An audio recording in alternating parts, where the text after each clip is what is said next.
in addition to that, for the information of the public, yun namang Paxilica, it is a chance in a lifetime.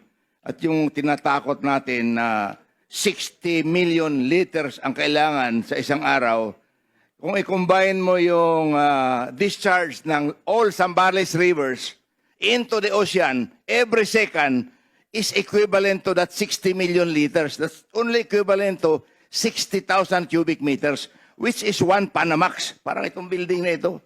Yan lang ang per second na lumalabas sa lahat ng ilog ng Zambales. Kaya huwag matakot yung ating publiko dito sa Paxilica. Just a small information. Kasi water is my 40, and 60 million liters is only 60,000 cubic meters. That is only one Panamax. Maliit po yung 60 million liters compared to all the rivers in Zambales discharging to the ocean. That's only 1 second. Ganun po.